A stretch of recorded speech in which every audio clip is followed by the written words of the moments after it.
Today's talk is going to be presented by Amanda Martinez, who is a doctoral candidate at UCLA in the history department, where she studies race, capitalism, and popular culture in the late 20th century. This year, we've been delighted to have her here at MTSU as a dissertation fellow, anchored in the Department of Recording Industry right across the way here, and teaching a class in country music history. Her dissertation is entitled "The Industry is Playing the People Cheap, Race and Country Music Business in the Age of the New Right," from 1969 to 1998. And I gather that what she's going to present to you today comes from that important work, which she's just now finishing up, getting ready to graduate with her PhD. Amanda's writing has appeared in the Journal of Popular Music Studies, the Journal of California History, NPR, the Los Angeles Times, the Washington Post, and elsewhere. She has just announced yesterday, we can congratulate her on receiving a postdoc appointment at the James Weldon Johnson Institute for the Study of Race and Difference at Emory University in Atlanta next year. So congratulations. Thank you.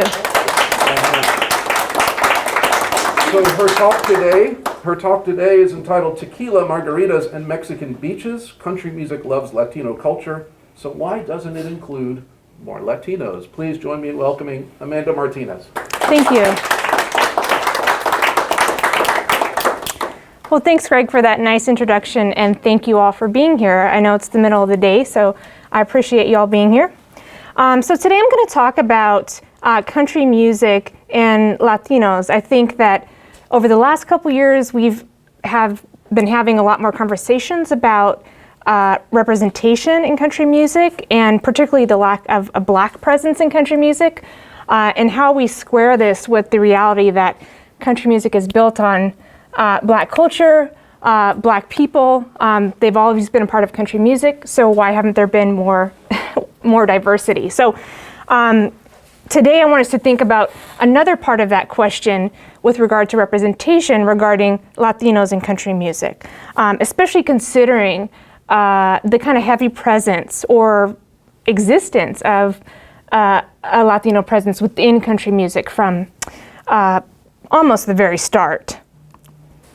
So I want to start off by talking about logistics, right? I think a lot of times when we talk about popular music, especially with country music, we really need to define what we're talking about. So today, when I'm talking about country music, I want to be clear that I'm talking about country music, the business, not country music, the music. Country music is unique because the business is centralized in one place, pretty much, which is Nashville, locally.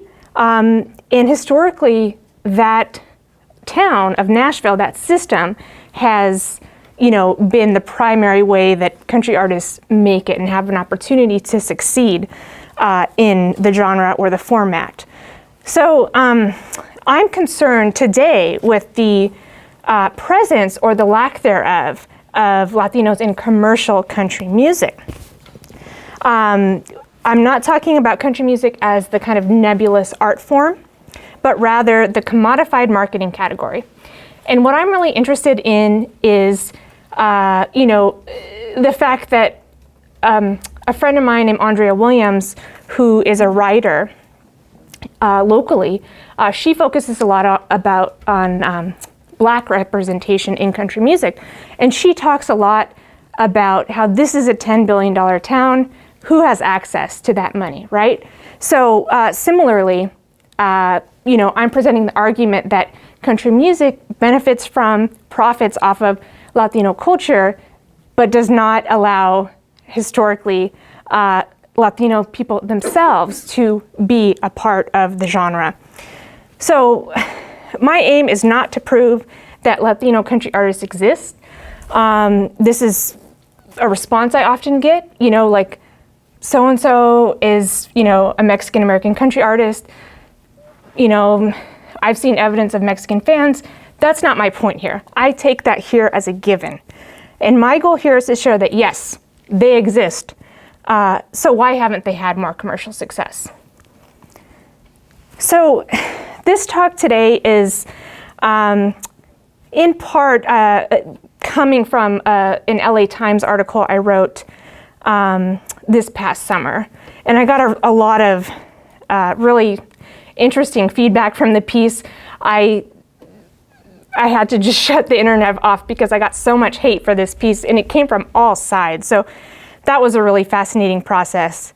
But again, I'm coming at this, as we think about broader conversations about representation in country music, and we need to be having discussions about the lack of a Black presence. But I think also we also need to be talking more broadly about everyone else that is left out of this picture, including Latinos. I also want to mention my positionality, because I think that's important. Why do I care about this? How did I kind of come to this topic? I am Mexican American, like the artist Rick Trevino, who I'll talk about. He is a third generation Mexican American, as am I. And I grew up listening to Mexican music, Mexican regional music, punk rock, because my mom was a punk rocker, and country music. So we grew up listening to all these types of music. Every time Freddie Fender would play the local county fair, my mom would drag me, and I wasn't happy about it at the time, but she assured me, one day you're going to thank me for this. So, I grew up listening to this music, right? By the time I was an undergrad at UC Berkeley, it came time to write, my undergrad papers as a history major, and I naturally got interested in country music history. I started to become obsessed with it. And ultimately, I started to tell my professors, this is something that I want to take to grad school to study more deeply. And ultimately, this is something I did, and I grew frustrated that within country music history books, it kind of always had the same narrative, which was that country music is the music of white rural Southerners. They moved to urban centers surrounding World War II, and then the music was passed down to later generations, and that's how we understand the growth of country music, right? I'm not disputing that, but it also leaves a lot of people out.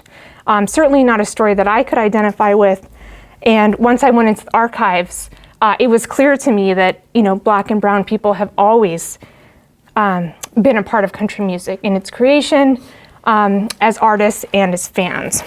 So that's why I care. Why should you care? What's at stake here? Well, the statistics are very bleak. So according to Jada Watson, who's an adjunct professor at the University of Ottawa and the lead investigator at Song Data, her research has shown that just 0.5% of songs that charted on the Hot Country chart, Hot Country songs between 1944 and 2016 were recorded by Latinos. And of course, we know country music has a big gender problem as well. So this has meant that for Latinas, it's been even worse. Most of these songs that have charted were by, for the most part, 3 men.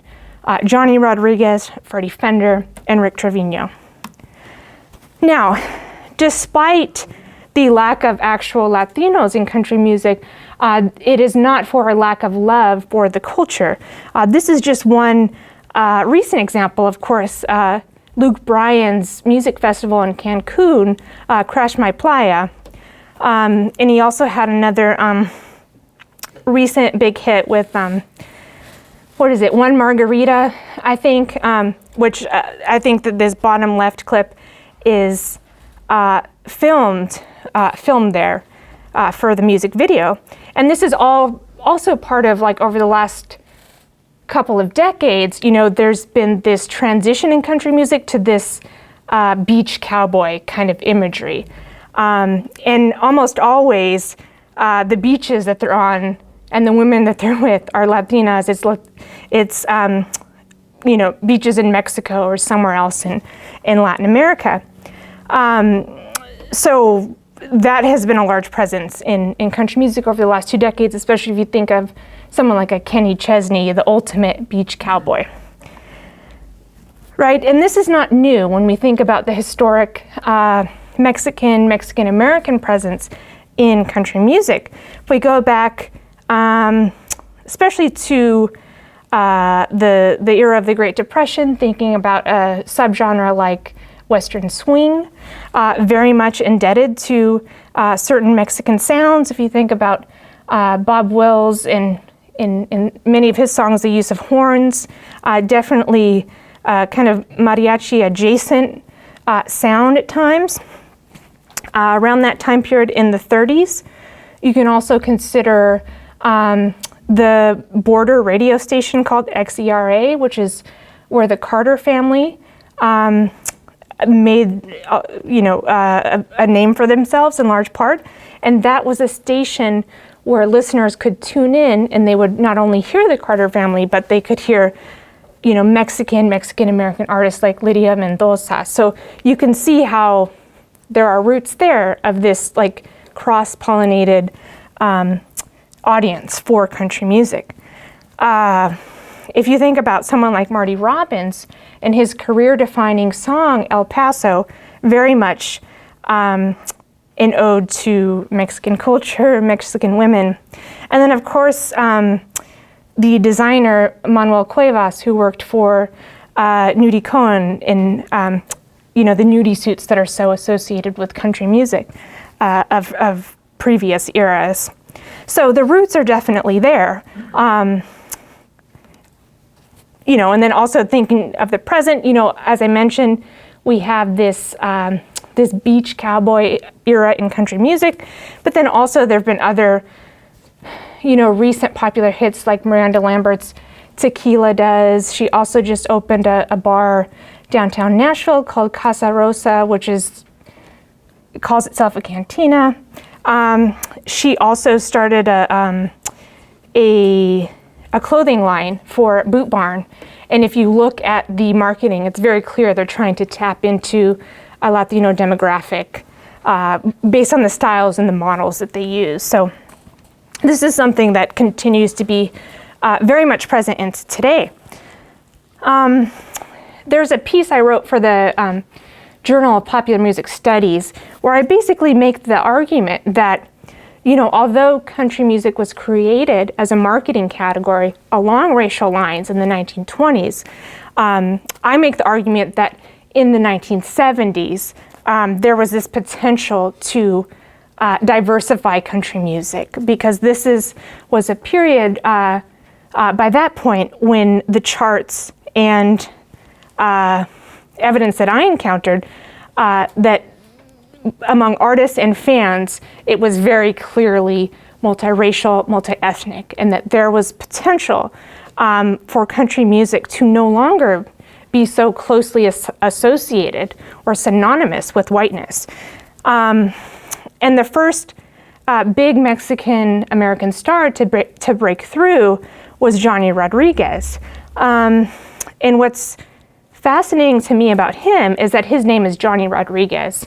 There's no question that is a Latino name, right? I'm going to talk about Freddie Fender in a second, but of course he was instructed to change his name to mask his Mexican identity, which is, he was not the first to be asked to do that. I spoke also to Leah Turner, who is the highest charting Latina in country music history, and she was flat out told it's sometime in the last 10 years to obscure her Mexican identity, right? So I think that there's something very interesting about Johnny Rodriguez that, he was able to have the success he did as Johnny Rodriguez. And he remained a pretty big star in country music throughout the 1970s. And as his popularity kind of took off, people, of course, talked about his Mexican-American identity, and he claimed, I've known for a long time, since I was growing up, that Mexican-American people loved country music, but they didn't have anyone to identify with. And what was also interesting about Rodriguez is that he achieved success by singing songs bilingual, right? Where he would just kind of easily glide between singing a song like I Can't Stop Loving You between English and Spanish. And even though the the artist Freddie Fender was almost a generation older than him, he did not achieve commercial success in country music until after Johnny Rodriguez. And in 1976, he had his huge hit called Before the Next Teardrop Falls, which he sings in English and Spanish. But he really, said that his success was a testament to Johnny Rodriguez, who was the first one in country music to have success singing in English and Spanish. But even though Freddie Fender didn't get his start in country music, you can see him on the left there when he started out as a rock and roll or artist in the 50s, known as El Bebop Kid, or my preference, Eddie con los Shades. I think that's so cool. But it wasn't until the 70s that he was able to achieve this commercial success. And I think that there's also something significant about Freddie Fender and how he presents himself, right? Because you look at this guy, there's no question that he's Mexican. Like that mustache, that hair, this guy's Mexican. And I think that it says something about that time period, that they didn't, that he was able to have that kind of commercial success. But I also think it's fascinating in interviews when he was asked about the success of that song, because this was a huge hit. It was not just number one on the country charts, it was number one on the pop charts. I think within Mexican American communities, if you think about country music and Latinos, like, this is the go-to song. But it's really fascinating that he explained, quote, "I think before the industry knew what was going on, my song was number one. It was too late. I don't think they had a choice on whether they should accept me into their society or not. Most of them didn't think that I was a Hispanic. They didn't know." So this is according to him, how he got there. Now I want to show this short clip. Just, it's so interesting to me how sometimes, Freddie Fender kind of had to speak to the fact that he was not a white artist in country music and how he navigated that. This is something that Charlie Pride certainly had to do at the beginning of his career, or really throughout his career, in the mid to late 1960s. But this is an interesting clip here, a very short clip with Dolly Parton, where she asks him about his role in country music. No, I'm only kidding.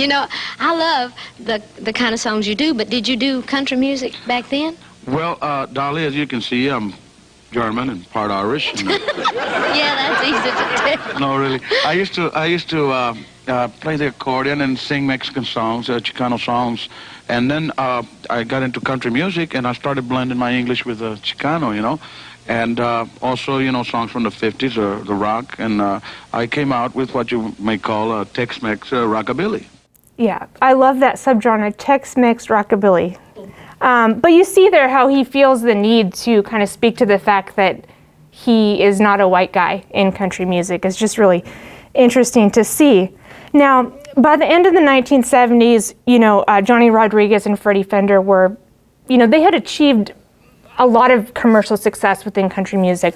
But by the end of the decade, their careers were definitely on the decline.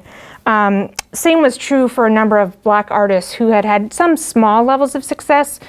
I'm not talking about Charlie Pride, but I'm talking about a handful of other black country artists who emerged throughout the 70s. But this is something I talk about in this piece that I wrote for the Journal of Popular Music Studies, where there was all this incredibly diverse moments for country music in the 70s, and by the end of the decade, it just came to a halt. And I have thoughts on why that is, but I don't necessarily have time to get into them now. But before that happened, this is, in my research, this has been probably my favorite thing that I've ever found, this poster. But in the midst of all that diversity that was present within the country music charts at the time, to my knowledge, the most clear and successful example of a piece of the business successfully tapping into those possibilities to diversify country music was the radio station WHN, which was in New York City, but by the end of the decade had the largest country music audience in the country. And the program director, Ed Salomon, was very conscious about reaching out to this diverse audience. And this is something that you can see with this poster that was placed in Latino neighborhoods throughout New York City at the subway station. And you can see how it's obviously reaching out to that demographic. And Ed Salomon explained that, quote, country music has true mass appeal. You'll hear it in suburbia, in the kitchens of Chinese restaurants, in Puerto Rican markets, or the radios of Black cab drivers. And I think really captures the paradox of country music, which is that it's always had this really, really broad appeal, and yet it has been marketed in such an exclusionary way. And yet it has this beautiful potential to be such a thing for all. So I just love that quote. Here's another example of one of the posters that was up around New York City at the time. Some of you may know Jesse Scott down the hallway here at WMOT. One of my heroes, Jessie Scott, she was a DJ at WHN. There's not many female DJs today. If you go back to the 70s, they were virtually non-existent. But she was a DJ at WHN, and she told me that with regard to their listeners, she would take calls from listeners, and she said they would be Stanford attorneys, they'd be Bed-Stuy black kids, they would be New Jersey housewives. They defied stereotyping. So, okay, so as I mentioned, by the end of the 1970s, something happens where this kind of diversity in country music just rapidly goes away. But it emerges again in the 1990s. This potential to kind of diversify the country music audience and artists. And what I think is also fascinating, if you think about this moment in the early 1990s, is there are a lot of parallels to the present. In my dissertation, I argue that a lot of this pressure to diversify country music, to reach out to a broader audience, really kind of came following the racial uprisings that occurred surrounding the brutal beating of Rodney King, right? We're seeing the same thing now after the summer of 2020, right? Where, that led to a number of uprisings, and we're facing the same questions today. So similarly, in the early 1990s, there was a level of a push for more Black inclusion in country music. It wasn't much. It was Cleve Francis was the only Black artist signed to a major record label, which he was signed to Liberty Records in 1992. And about that time, Rick Trevino was also signed. Again, a third-generation Mexican-American artist from Texas. But what I think is interesting about this process was that this was a period where there was, a lot of talk about new research about country music demographics, especially with regard to Black listeners. Statistics were coming out by the CMA itself about, a quarter of all Black listeners were regularly tuning in to country radio. And yet, for whatever reason, the industry simply seemed either unwilling or uncertain about how to reach out to these listeners. But on the other hand, a notable effort, or a conscious effort at least, was made to cater to Latinos. And this came because there was clear awareness that this was a growing demographic in the US, So there was a clear financial incentive to tap into this market. But as I show, ultimately this was an effort that failed.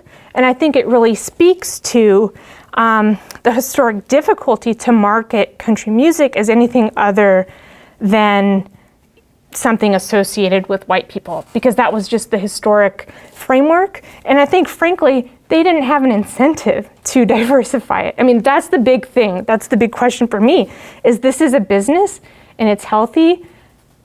They have no incentive to change what they're doing.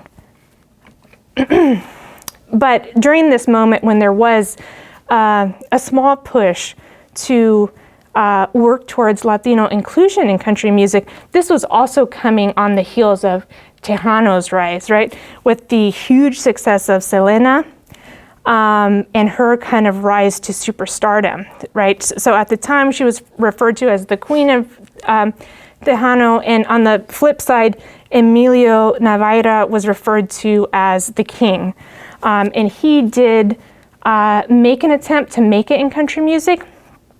And similar to Freddie Fender and Leah Turner, he was instructed to drop his last name for concern that it would turn off the presumably white country music audience. Okay, but now I want to talk about Rick Trevino, because he was the country artist who was Mexican American who did achieve the most commercial success in the 90s. But it was interesting because as he told me, that there was talk at the time of trying to find a Latino country singer. He told me folks were probably just looking for the next Freddie Fender. And that's what his producer told him, that they were trying to capitalize on this Mexican American demographic. But it's kind of odd, right? Because here was a guy who's a third generation Mexican American, obviously a country artist, a country music fan, also grew up listening to rock. But the industry's response to him was to say, even though he didn't speak Spanish, they told him, you need to go to Mexico.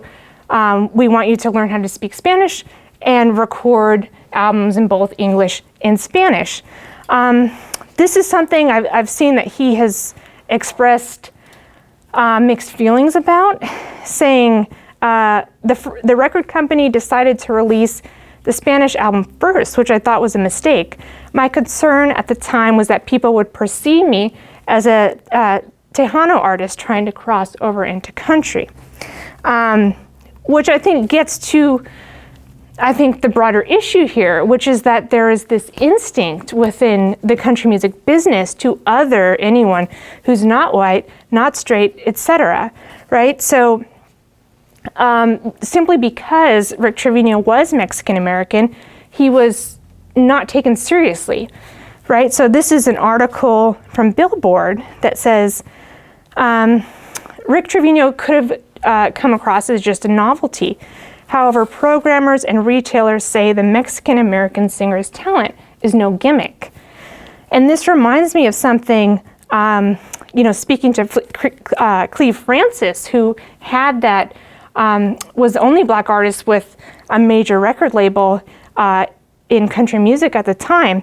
It reminds me of something that he told me, talking about this double standard that non-white country artists face, saying that you would accept a white guy from New Jersey who puts on a cowboy hat and wears the costume, and somehow it's okay for him to be here. And so the only difference is whether you're white. But this, of course, does not just refer to race and ethnicity within country music, but of course, issues like sexuality. So another kind of contemporary at the time was Katie Lang, who, was having a lot of critical acclaim as a country artist at the time. But she explained in 1992 that she said, coming to the end of the Torch and Twang tour, I felt it was time for me to move on from country. I mean, here I had won the Grammy, but I still wasn't getting airplay.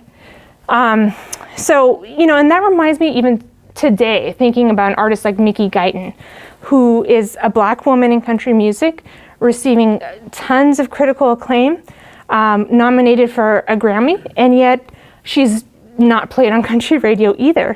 So it just, there is this instinct within country music to other anyone who doesn't fit this kind of white, straight norm within the format. And since the 90s, there have been other failed attempts to consider the Latino market. And I think that there have been important questions raised, right? I mean, we are rapidly moving towards becoming a minority-majority country, just as a country, right, as a nation.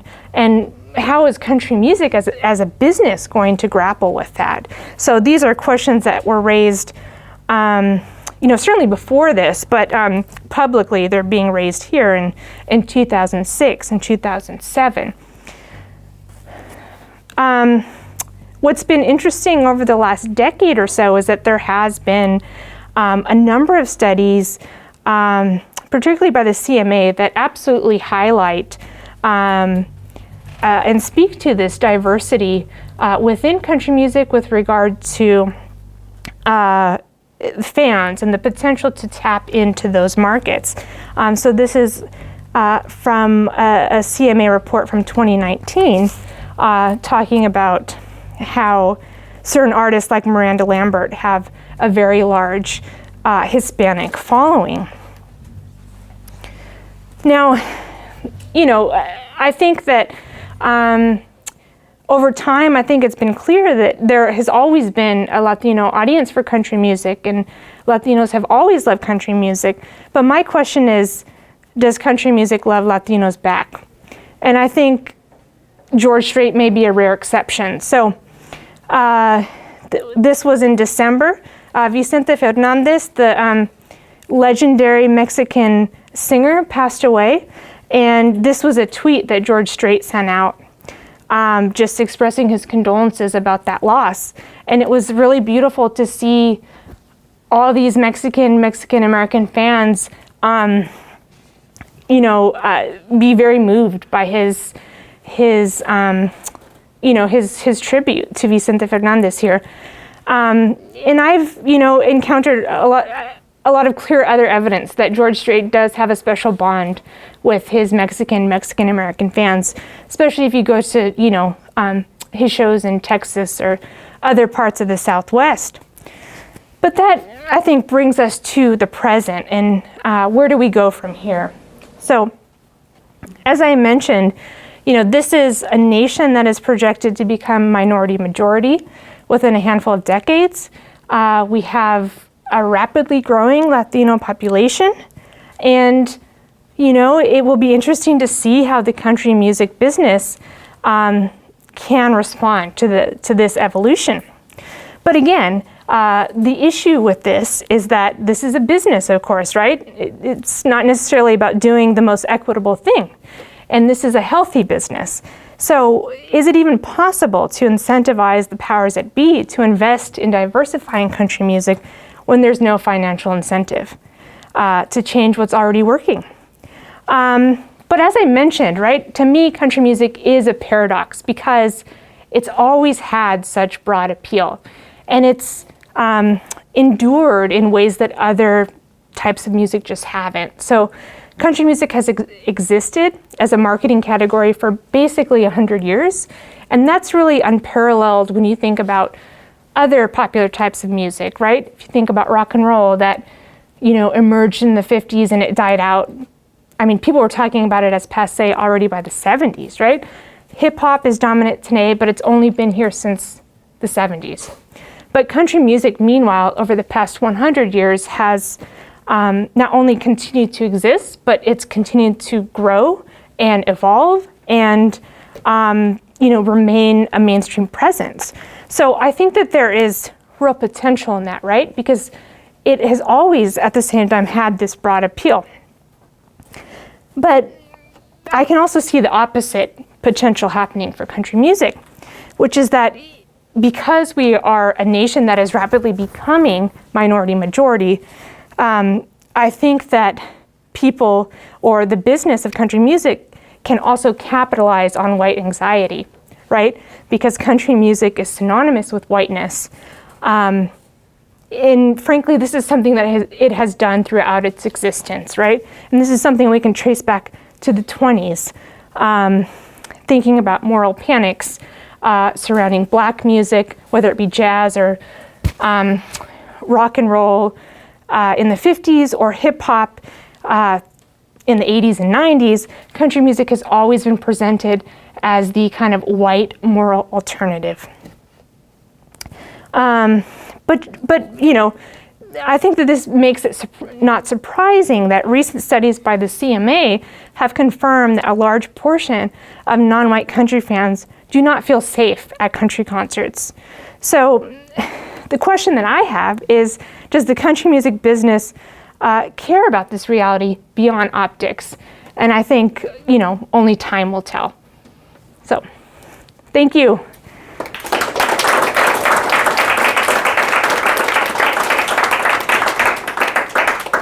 We have time for questions. Yes. Anybody has them? I have a question. Yes. I know that Tim Dubois opened Arista, Texas in maybe the 90s. Did that try to do anything with Mexican artists, or was it just country artists? I don't remember. There was also attempts to start a Tejano branch of that, but that didn't last. You know, like there were talks about, like there was all this hope about Tejano, but then I think that a lot of people have this sense now, looking back, that when Selena was killed in 1995, that ended it. Yeah.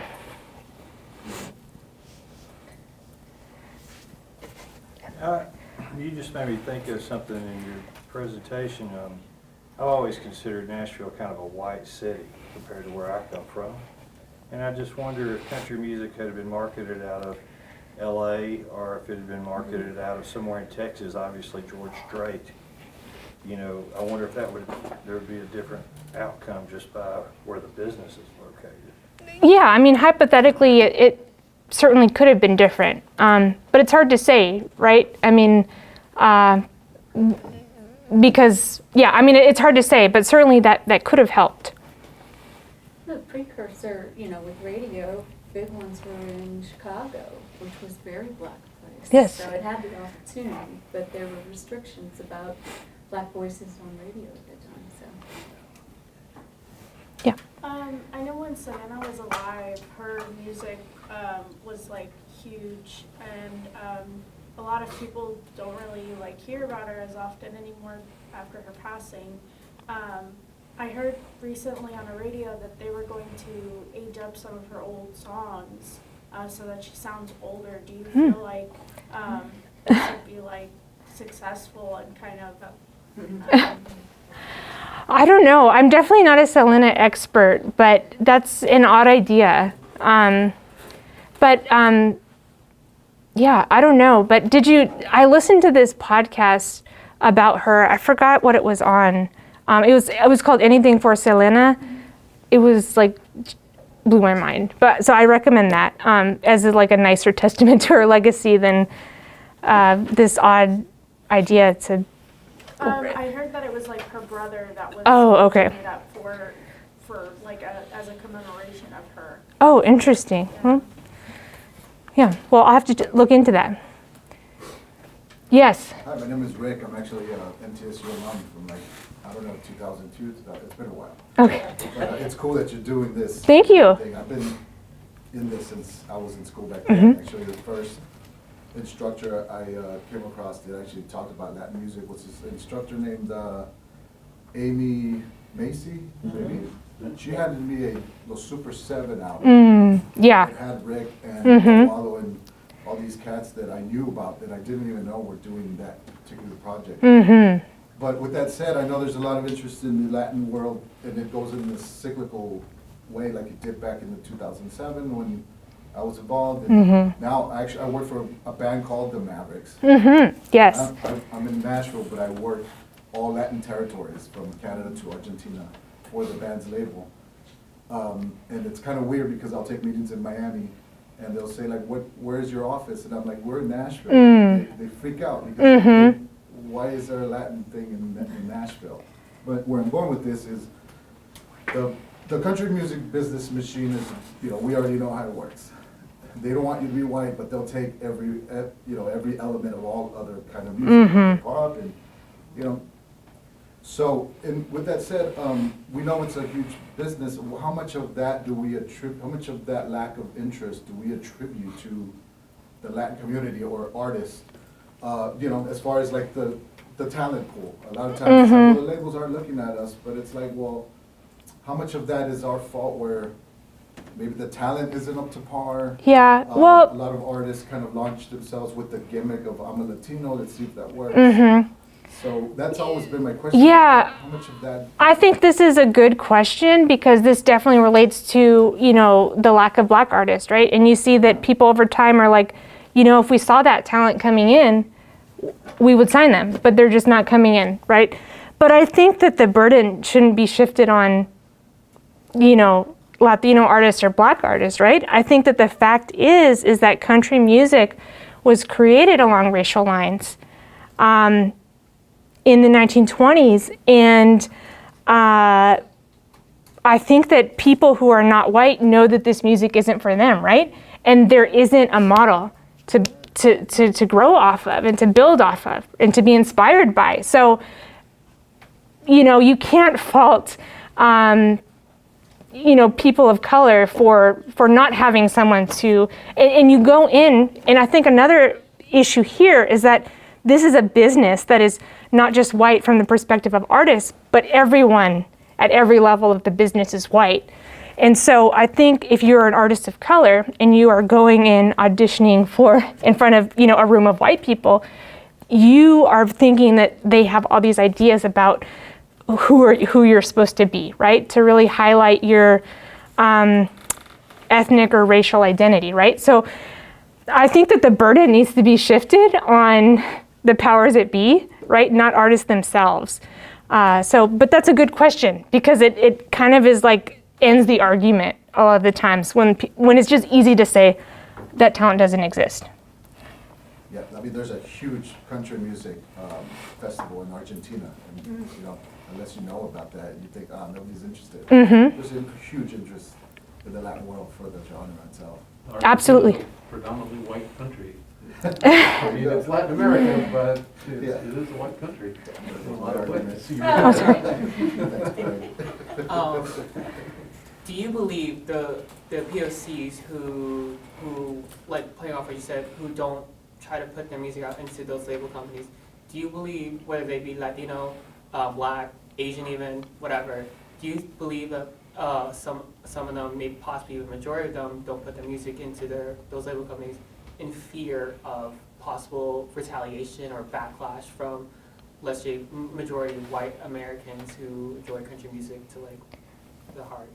I don't know about artists themselves, but what I think is interesting from the perspective of the business is I think that no one fears country music listeners more than the business, right? And I think that the title of my dissertation is from Cleve Francis, where he says the industry is playing the people cheap, right?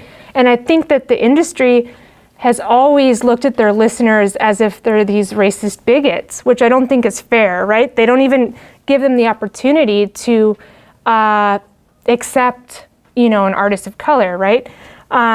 So I think that it's odd that I think it comes from the business, right? They're the ones that are most afraid of their listeners and how they're going to respond or not accept.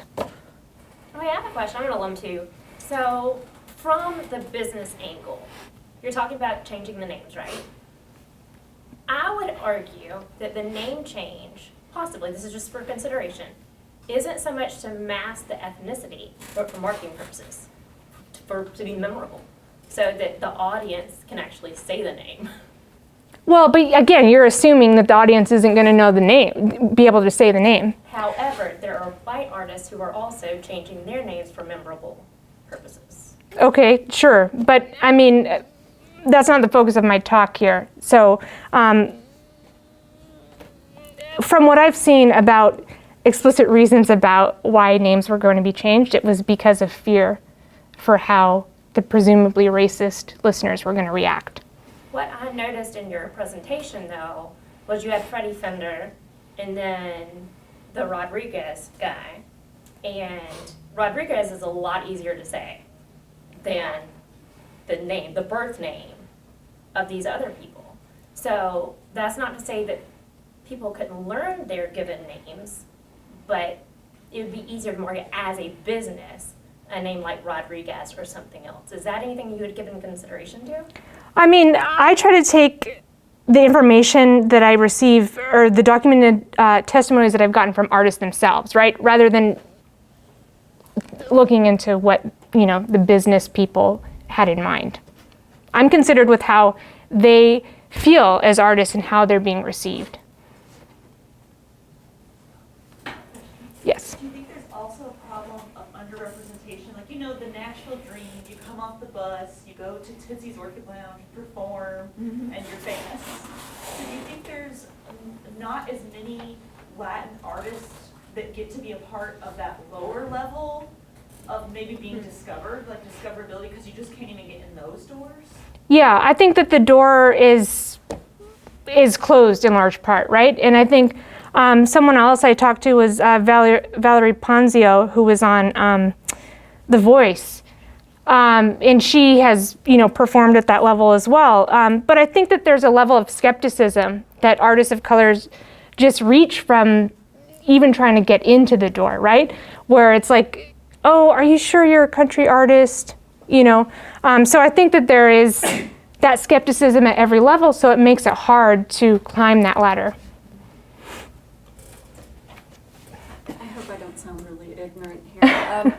When Freddie Fender was talking to Dolly, he used the word Chicano rather than Mexican or Mexicano.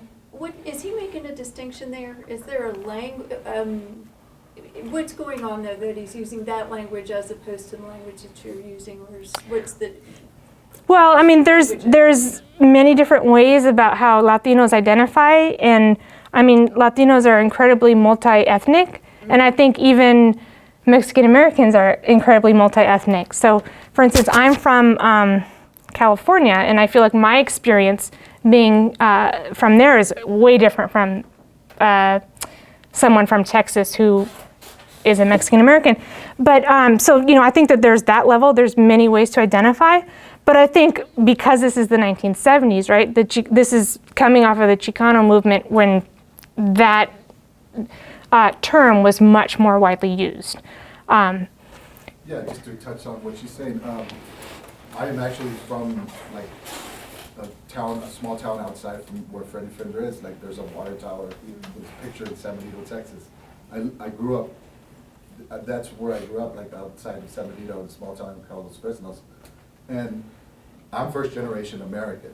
I know you said you're third. I'm first generation American. I'm the first person in my family to actually go off to college. So just coming to MTSU and graduating from here was like the highlight of the history of my lineage. So when you're first generation American, Mexican American, living on the border is a totally different world because you're kind of in the best of both worlds, sort of. But as growing up on this side of the river, we are kind of not programmed, but it's like a way of growing up thinking like they're Mexican, we're American. So the Chicano term is kind of like a brown pride thing for those kids that grew up where they weren't saying, you're Mexican, we're American. I mean, I grew up literally as a kid in elementary school, Mexicans versus Americans at the playground playing football, but it's like, what? But it was like the ESL class. These are the kids that are coming in from Mexico to study in the US, and we were born here, so I'm like, no, but we're all, later you grow up and realize we are all Mexicans. We just happen to be lucky that we were born on this side of the river, and we started learning English a lot sooner than they did. So the Chicano thing it's just a term. You could be a Chicano, you could be a Mexican American, you could be a Pocho. There's a lot of different terminology, also depending on where you're from. She's from California, so Chicano and brown pride and that kind of movement is very different from the brown pride Mexican American Tejano. Like Chicano is very common in the West Coast. Tejano is very common in South Texas. But Chicano is basically the brown people, We're Mexican American. We're neither from there or from here. We're just in limbo, So that's a term that, you know, we use. I'm just curious, what's your take on the Americana music industry today?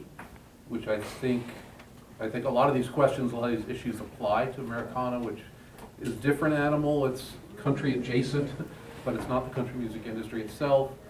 It's prominent here in Nashville, but it also has a very prominent presence in Texas, which of course is a place that's very key to these issues. So what's your take on the issue of Latinos or diversity more generally in Americana?